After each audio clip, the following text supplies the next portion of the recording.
වෙනද වගේම අදත් සාමාන්‍ය දවසක් ඉතින් වැඩට යන ඊයේ පැය ගණනාවක් අපි රැකියාව කළා. පැය 3 නිදාගන්න සිද්ධ වුණේ මොකද අද දවසේ ඩියුටි එක ඔන් කරලා තිබුණා.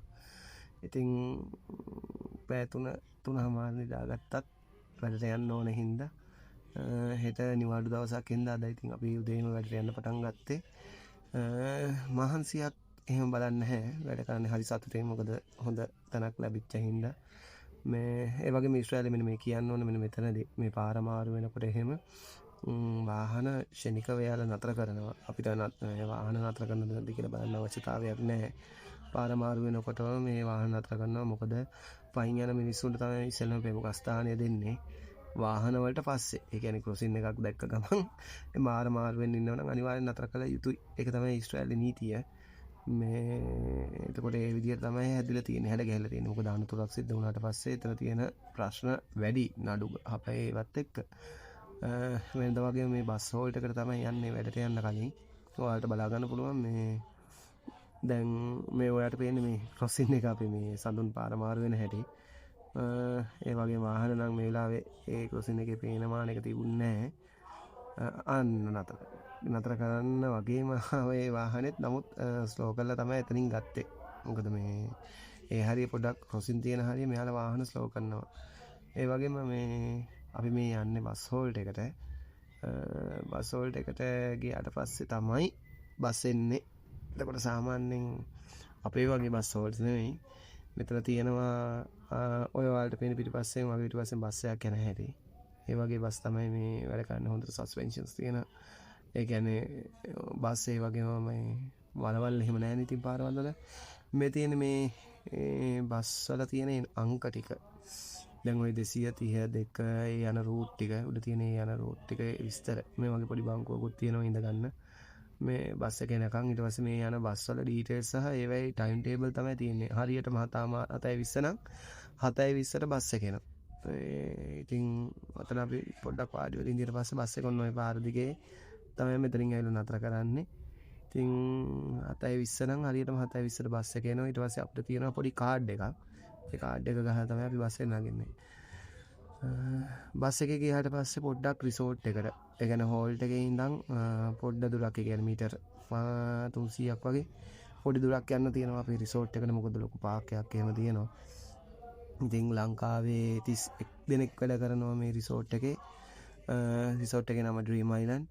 මේ කිරියත් ගාත්වල ඉඳන් සෙඩ්ජොෆ් කියන ටවුන් එකේ තමයි තියෙන්නේ. ඉතින් කිරියත් ගාත්වල ටවුන් එකේ ඉඳන් කිලෝමීටර් 11ක් ඇස්කෙලොන් බීච් එක පැත්තට වෙන්න තමයි තියෙන්නේ. මෙතන ඉඳන් උත් කිලෝමීටර් 10ක් ගිය තැන තමයි ඇස්කෙලොන් බීච් එක අපිට හම්බ වෙන්නේ. ඉතින් පාර දෙපැත්තෙම තැන්නක් තියෙනවා. මේ තැන්නේ බැටළුවෝ එහෙම බලා ගන්න කට්ටිය ඉන්නවා. ඉතින් කුචිකර්ම ඒව කරන සහ ඒ ගොවීන් තමයි වැඩි හරියක් ඉන්නේ මේ තැන්න දෙපැත්තේ. අර ඊශ්‍රායලයේ කියන රට සාමාන්‍යයෙන් දිගටම තැන්න වගේ තියෙන රටක් හින්දා ටවුන් එකක් පේන මානෙට යනකම්ම මීදුම නැත්තම් ටවුන් එකක් වුණත් බලා ගන්න පුළුවන්. මේ තියෙන අර අපි යන පොඩි පාර තවත් මේකේ වැඩ කරන අය පිලිපීන් ජාතිකයෝ ඊට පස්සේ අපි ශ්‍රී ලාංකිකයෝ සහ මම ඇතුළු අපි කට්ටිය තමයි මේ යන්නේ මේ වැඩට යන ගමන්. ඉතින් ඇත්තටම ලස්සනට හදලා තියෙන රිසෝට් එක නම් ආයේ කියන්න දෙයක් නැහැ. මේ ස්වභාව සෞන්දර්ය පැත්තට ගොඩාක් නැඹුරු කරලා තමයි හදලා තියෙන්නේ. කියන්නේ මල් පැල ඉඳලා ගස් කොළන් ඉඳලා එන තැන ඉඳන්ම ඒ කියන්නේ අමුතුම වයිබ්‍රන්ට් එකක් තමයි දීලා තියෙන්නේ. මොකද මේක ඇත්තටම මේ සංචාරකයෝ තමයි ඉන්නේ. ඉතින් මේ විශේෂයෙන්ම මේ ඊශ්‍රායල් ජාතිකයන් තමයි ගොඩක් වෙලාවට අපේ රිසෝට් එකට එන්නේ. ඉතින් ඇතුලේ කෘත්‍රිමව හදලා තියෙනවා. සහ ඒවා ඇත්තටම නැචරල් ගතියටම තමයි හදලා තියෙන්නේ. තාක්ෂණය උපයෝගී කරගෙන සහ මේ අවුට්ඩෝර් ඉන්ඩෝර් කියලා පූල් සිස්ටම් තියෙනවා. ඊට පස්සේ වෙනම රෙස්ටුරන්ට්ස් ඒරියා එක අපි වැඩ කරන. ඊට පස්සේ කිචන් ඊට පස්සේ ෆුඩ් ට්‍රක් කියලා වෙනම මේ යනවා කැටගරි එකක් තියෙනවා. එතකොට වයින් ස්ටෝර්ස් ඊට පස්සේ ආපහු විලා විදියට හදපු ඇපාර්ට්මන්ට්ස් මේ හැමදේම තියෙනවා. ඉතින් වරුවකට සාමාන්‍යයෙන් 700ක් 800ක් වගේ එනවා දවසක වරුවකට විතරක්.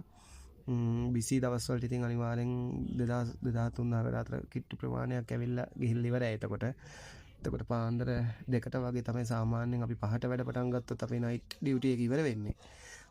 උදේ වැඩ පටන් ගත්තොත් අපි උදේ 9ට වැඩ පටන් ගත්තොත් ආපහු රෑ 9 සහ 6 ඒ වගේ කාර්ය සීමාවල තමයි අපේ මේ දවසේ රෝස්ටර් එක ඔෆ් වෙන්නේ. අපි සාමාන්‍යයෙන් නයිට් ඩියුටි කරන හින්දා මේ ඩේ එකේ අහුවෙන්නේ සතියකට එක දවසක් වගේ. ඉතින් එදාට අහුවෙන්නේ ඊට කලින් දවසේ පාන්දර 2ට වැඩ ඇරිලා ඇවිල්ලා නිදා ගන්නකොටත් 3:00 වගේ වෙනවා. ඊට පස්සේ ඒ නිදාගත්තට පස්සේ ඉතින් ආයේ පාන්දර 6ට නැගිටලා මේ ඒ කියන්නේ මේ 8ට විතර එන්න ඕන අපව මෙතන රිසෝට් එකට මේ ලෑස්ති වෙලා. ඉතින් එහෙම තමයි අපේ ඩියුටිස් ටික යන්නේ. මේ ඔයාලා මේ දකින්න මේ පාක් එක ඇත්තටම ලොකු පාක් එකක්. මේ වාහන කොට ප්‍රමාණයක් දාන්න මේ ඇතුලේ පූල් එකේ. ඒ කියන්නේ ඉන්ඩෝර් පූල් එකේ ඉඳන් මම මේ අවුට් එක කරන්නේ. ඔටෝ මේ තමයි ඩෝ ඕපන් ලොක් එකේ වැරෙන්නේ. මේ තියෙන එළිය තියෙන පූල් එක. ඇත්තටම ලස්සනයි. මේ එළිය තියෙන තවත් අලුතෙන්ම ගහපු කැබින්ස් වගේක් මේ විලා ටයිප් එකට හදාගෙන යන. ඉතින් මේ පූල් ඒරියා එක ඉතින් මේ කැබින් මේවා පාවිච්චි කරන්න එක වරුවකට 700,000ක අතර ප්‍රමාණයක් එනවා. ඉතින් සෑහෙන පිරිසක් නමුත් සමහර දවසට අඩුයි. සමයකට එහෙම ගොඩක් අවුට්ඩෝර් පූල් එක යූස් කරන්නේ නැති ගානයි. ඉතින් සාමාන්‍යයෙන් මේ වැඩ කරන ස්ථානය ගැන කතා කරොත් ඉතින් ඇත්තටම ආසාවෙන් වැඩ කරන්න පුළුවන් තැනක්. ස්වභාව ධර්ම සෞන්දර්යයත් එක්ක දැනක් නෙවෙයි දැනට දැන් ඇවිල්ලත් දවස් 10ක් වගේ එනවා ඊශ්‍රායලයට ඇවිල්ලා සතියක් විතර කාලයක් වැඩ කරා. ඉතින් ඇත්තටම මේ රිසෝට් එක ගැන කියන්න වචන නැහැ. ඇත්තටම සතුටෙන් වැඩ කරන්නේ. තවත් ඉස්සරහට මේ වගේ වීඩියෝ එකක් අරන් එන්න. එහෙනම් හැමෝටම සුබ දවසක් වේවා කියලා ප්‍රාර්ථනා කරනවා.